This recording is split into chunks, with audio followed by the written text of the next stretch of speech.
Drug abuse, drug addiction, and sexual immorality. It's something in our society eating up youth. It's something everyone sees rational, like everyone does. So you get yourself involved in this. These three factors, these three defaults can be in one person, eating a person to the minimum, to the grief of himself. So statistically, you can see that 60% of youths all over Nigeria are involved in this, ranging from the age of 20 to 32. So it means it's getting to us. It's not even 50. It has crossed half. So I'll go to drug abuse. Drug abuse is the use of psychoactive drugs such as alcohol, pain relief drugs, and then illegal drugs like the SK you smoke, the Arizona, the weed, the crack, the Colorado, the ice known as bromine, and then pills, happy pills, and then retinol. Yeah, retinol. So these drugs are harmful to you. And then drug abuse also extends to the use of illegal drugs in the way you are not supposed to. Yes, some organizations have the right to use this drug in order to manufacture other drugs that are good for human health. So we also see the effect of these drugs in our life as youth.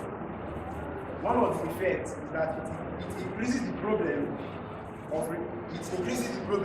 related to your well-being and your health. It's also resulting to increase in injury and interpersonal violence that can cause death, road accidents, and risky sexual behavior and unintended pregnancy. The risk in well-being and health. Imagine someone who takes cocaine. How do you think this person looks? The person is clean and is not well. His brain are not functioning well.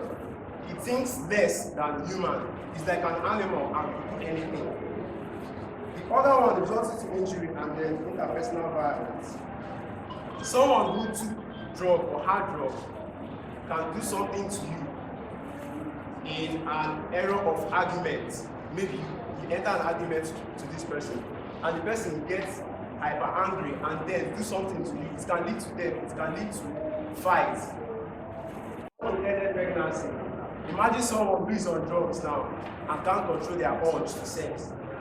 They might get involved in sex and then get pregnant. How does this affect your life as youth? The one I said previously was based on the society, but how does it affect your life as youth? Seizure. I know most of you don't know what seizure is, but seizure is a kind of electrical shock one gets from hard drugs. Hard drugs like cocaine. If you take cocaine to some extent and you get addicted to this, it will give you this internal shock to your brain and cause you death with white eyes. Then mental confusion and brain damage. Someone who takes drug or a youth who takes drug and is addicted to this drug, your brain don't function well. You see that you don't comprehend fast than you used to. You see that your brain no longer function at its level. Then lung disease. These drugs are taken through the mouth and the nose. Some are injected, but no percent are injected. So most of the drugs they take are from your mouth and the nose, and then they go to the lungs. So these drugs are antibodies, and when they pass through your lungs, you get addicted to them. It will give you what? Lung disease. And they start paying money on Nigeria where money no go. Start paying money. So problem with memory. Problems with memory. You keep forgetting things. You keep forgetting things. Like sometimes they ask you what your name is or where you live. You start thinking, or you want to remember a name of your friend. You start thinking, stressing yourself. So it affects decision making also. It affects decision making. Someone on drugs, you don't comprehend well. So how can you make decision in the society? If your choir master was a drug addict, I don't think if your choir master was a drug addict, I don't think you will perform perform the way you did today. So it is better we say no. It is better we say no to this.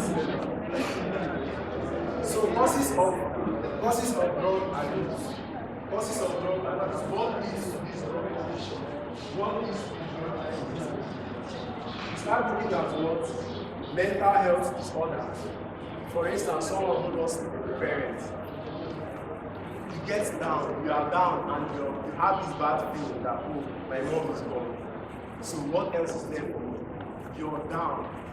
So this will make you want to take those pills, such as happy pills, and Revlon to be happy, so that you forget this what? This bad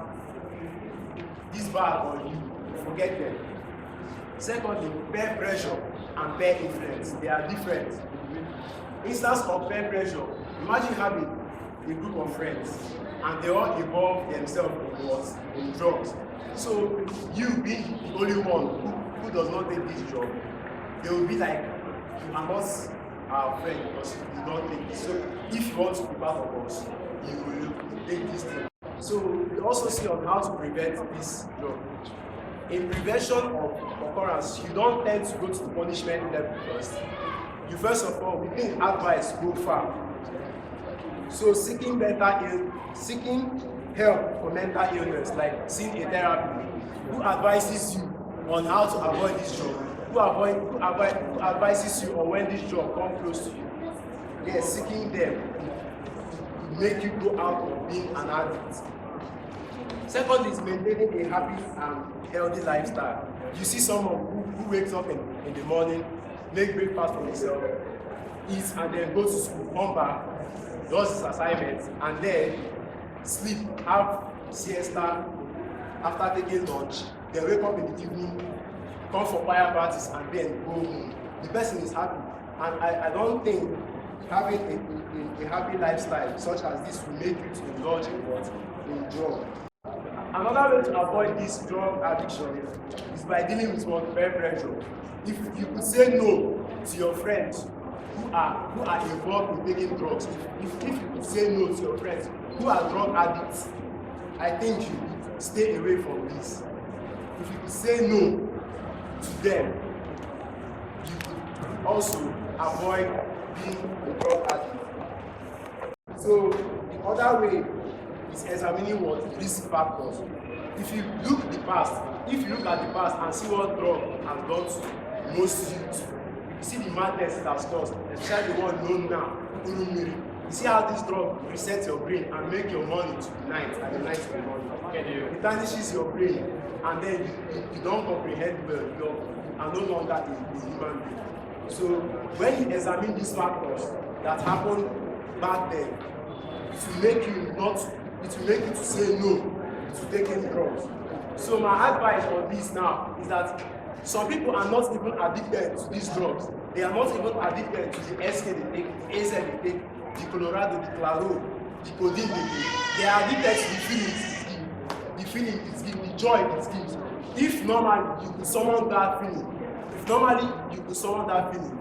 you will make them come out without taking those drugs. But because you are addicted to this feeling, and the only thing that gives you this feeling is those drugs, therefore you see yourself indulging in taking this drug in order to feel that way. And I tell you, this feeling don't last, because if you have taken them before and you get high and happy, you see that within some time it elapses, and then you're normal, your problem still stays with you, and then what next?